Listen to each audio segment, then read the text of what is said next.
Welcome back to Tour Trick Tuesday. 5 different golf clubs, 5 different peak heights, similar yardages, although there was a cannon in there, which I will get to.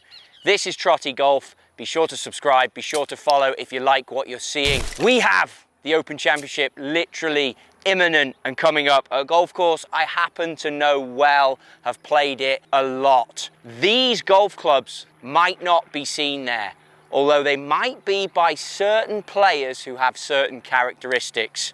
Driving irons, UDIs, and long irons will be a thing of choice. And that peak height that you've just seen, that I've just demonstrated there, is one of the things that a player will be looking for when it comes to Hoylake, when it comes to flighting the golf ball. Inherently links golf in the UK, tons of wind from lots of different directions. That's the whole design, the whole purpose of the golf course, as you weave your way through.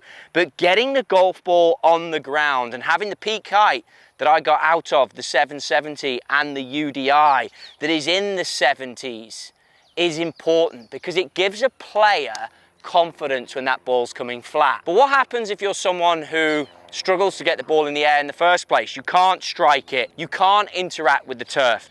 Well, let's flip to the other end and let's go with that cannon that I hit in the Stealth 2 that jumped out there a long way. And let's talk about why this is a great golf club for someone who can't get the ball in the air. Firstly, a deeper CG. A back center of gravity is what is going to help you get the launch. And you can see from the golf shot, the launch on that one that I hit was nice. It was higher than what I'm getting out of the other golf clubs. And the reason for that is as we come down into the golf ball, the back CG wants to help the golf ball in the air.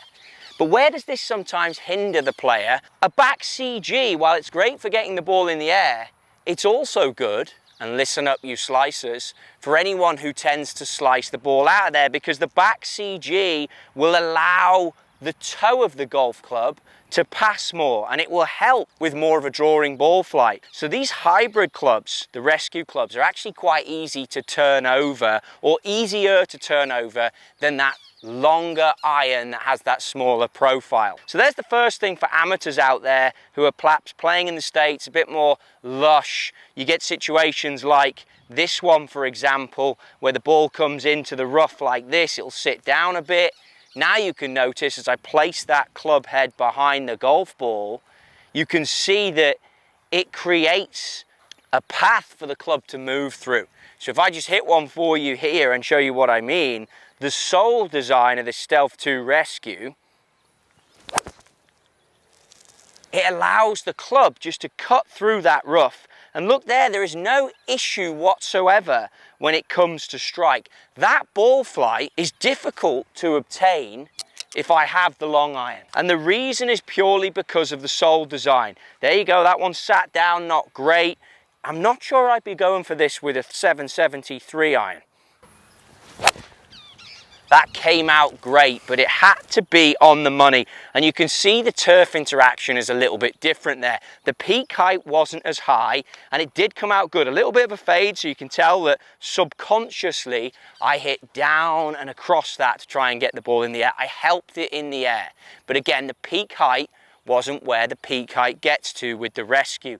So another great advantage of these clubs is when you get into this lush rough that's difficult to get through, the sole design, the V-Steel, the newly designed, will help it cut through. Another good thing for golfers out there that struggle with that. But think about Hoylake, think about our tour players. The rough is not going to be like that. It's going to be hay, for those of you who've played it. It's going to be dry, it's going to be dusty, and it's going to be able to nip through and get that strike. You may get the odd poor lie. These are like wet divots I've got here that I'm going to demonstrate out of. But with an iron, if you hit into a wet divot, it's just move the ball back. The same for if it's a sandy divot, and you just hit down on it, and you can force this golf club out and forward. Again, fade because I'm driving through, but by doing that, the ball coming down steep, the narrow sole cuts through. Yes, it's possible to do with the hybrid, of course it is. It's just that you're going to have a much dustier, not like this where that gave through, you're gonna have a much firmer divot. So you want something, and you'll see players want it as they come down into it. They're not gonna get that where you see the divot come out. It's gonna be all sand. So to get to the bottom of the golf ball, the iron is gonna do a better job in that scenario. But it's possible.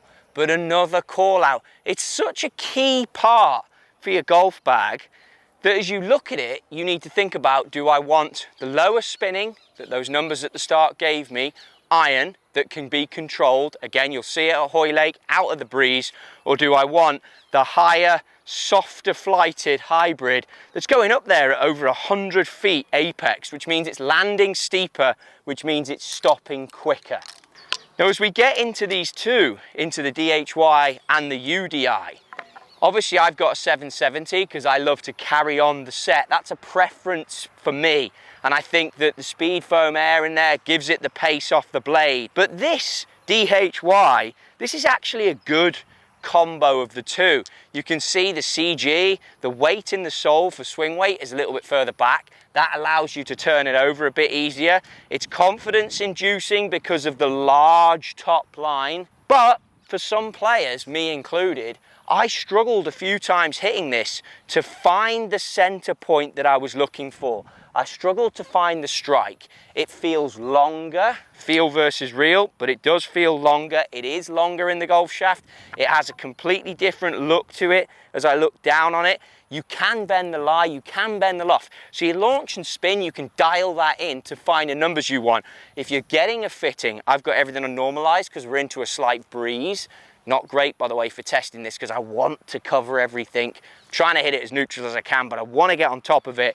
But when it's normalized, you get a true feeling of what it's doing. Although subconsciously I will hit down on this, but I'll try not to.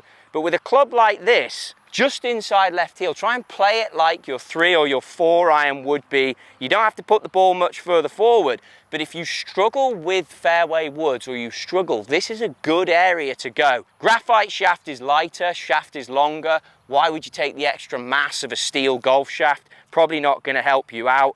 Another good thing to consider, but again, for me, it's just a big head, although some people might want that option. And I feel like I get that a little bit out of it. The turnover golf shot, it's a great result. It's going to be great numbers. I've trapped it a little bit, got it to launch quite low, spin at 3,000, but it's gone a little bit stronger, a touch more angry than the UDI would be. The UDI, you will see quite a few of these going in play at the Open. It's been used in the past by top team TaylorMade players. This area of the bag, they don't always want the brute that the DHY is, or they don't always want the high floaty rescue, not for European style golf courses, but they want that flatter ball flight that this has demonstrated before. Again, graphite tends to be the choice in this. We saw it a lot over the major seasons that we've had because it can be moved quicker. I do my 3 iron as an extension of the set. If I play a UDI, I tend to do it in graphite like this one. This is a touch smaller, so you have to concentrate when you're hitting this one. Pick your target. Anytime you're testing like this, get locked in. Yes, I've got an alignment stick down, but get locked in. Wind off the left. Try not to be too worried about that. Blitz one at the target. See if I can hit it a bit higher for you. A touch, just coming back on the wind. Again, maybe a little pull, a little cut into that breeze. Easily done because that's my surroundings. That's what I'd have to be calling out today when I test this. And it's averaging around about 230 yards with 4,000 spin. That was a little low, a little spinny. but the peak height is only 72.8. And that is why you will see these in play at Hoylake. That is why this will be a popular choice. The poor strike still goes the yardage. It can hold a green because you bounce it in there from these sort of distances. If it's breezy, you can keep it out of the breeze. I mean, that was 72. I dare say we could see some guys this week going even lower.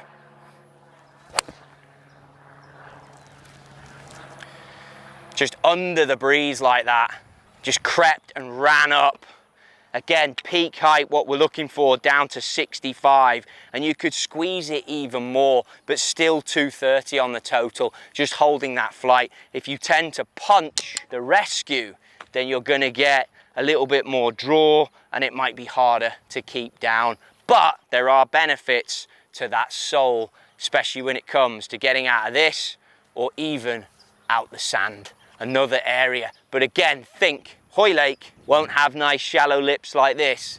It'll be brute-like links, riveted faces. So you're probably not going to be opting for a rescue or a UDI in that scenario. Useful clubs. Think about it when you go for your fitting. What do you want them to do? I'd say surround the process. Hit your 5 wood, look at the peak height. Hit your 7 wood if you have one, look at the peak height. Look at your 4 iron, check out the peak height. Try and hit different shots. Lose the alignment stick, hit some shapes, be aware of the breeze, be aware of the direction of it, and hit some shots with it. Because once you get away from this fitting area, it's on you to use it and to make it work. So spend some time testing it here and going through that process. Make every ball count. If you like what you're seeing, subscribe and follow. I'll put the links to all the products down below. Hoylake's going to be an absolute belter. It'll be about position, it'll be about precision. It's not the longest of golf courses, especially when it plays firm and fast. So players are going to want the ball down, out of the sky and on the floor, and then they're going to want to be in position to attack those flags and those firm greens. So be sure to look out for any UDIs or DHYs that go in play.